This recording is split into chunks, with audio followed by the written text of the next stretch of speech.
BZ કૌભાંડ 6000 કરોડનું કૌભાંડ અને પોલીસને એમાં શોધે ભૂપેન્દ્ર ઝાલા મળતો નથી, પણ આ બીઝેડ કૌભાંડ સામે આવ્યું એ પછી અનેક નાના મોટા આવા કૌભાંડો સામે આવી રહ્યા છે. કેટલાક કહી રહ્યા છે 20 દિવસમાં પૈસા ડબલ, 2 મહિનામાં પૈસા ડબલ, 6 મહિનામાં પૈસા ડબલ, અને આવું જ વધારે એક કૌભાંડ સામે આવ્યું છે.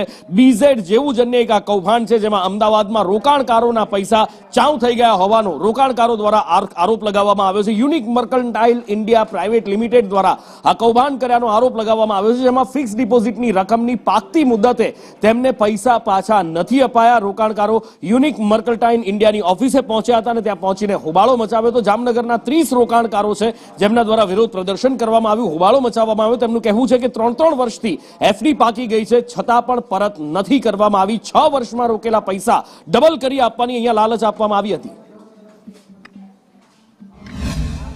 યુનિક મર્કન્ટાઇલ નામની જે કંપની છે તેની અંદર રોકાણકારોએ રોકાણ કર્યું હતું, પરંતુ જ્યારે પૈસાનું વળતર આપવાનું આવ્યું ત્યારે તેમને પૈસા વળતર નથી મળ્યા. ત્યારે મોટી સંખ્યામાં લોકો અહીંયા પહોંચ્યા છે, બબાલ કરી રહ્યા છે, પોતાના પૈસાની માગણી કરી રહ્યા છે. દાદા, શું ઘટના છે આખી? આ યુનિક કંપની છે એ ફિક્સ ડિપોઝિટ ને બચત ખાતા ખોલીને પૈસા બધા એટક લઈ લીધા છે. ઓછામાં ઓછા 1800 કરોડ રૂપિયા લઈ લીધા છે. હવે કોઈ પૈસા દેવાનું નામ લેતા નથી ને હવે ધક્કા જ ખબર આવી કોઈ 4 વર્ષ થઈ ગયા, બધાની મુદત પૂરી થઈ ગઈ પૈસાની, કોઈ દેતા નથી, ખાલી તારીખો દીધા રાખે. 6 મહિના ને 7 મહિના ને પૂરા થઈ જશે એટલે પૈસા ટાઈમો ટાઈમ તમને મળી જશે.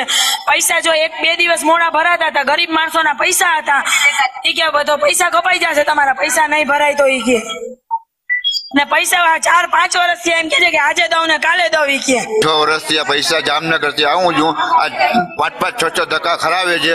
હવે 80 વર્ષના બુજુર્ગ માણસ છે, એનો કોઈ કમાવાળો છે નહીં, કોઈ જમીન વેચીને એ આશરો રાખ્યો તો અહીંયા, હવે એ અહીંયા આવી નથી શકતા. હું એનો ભાણેજ છું. હવે અમે કામ ધંધા બંધ કરીને અમે અમારા ફઈ માટે અહીંયા ધક્કા ખાઈએ છીએ. 6 વર્ષ 7 મહિના ભરવાના કીધા હતા, ભરી દીધા તો હજી પૈસા કાઢતા નથી. 6 મહિના ને વરદી કહી છે, તારીખ દીધા રાખે છે. અમારા પૈસા અમને નથી મળતા. કૌભાંડ અમારા ગરીબ લોકોના પૈસા છે.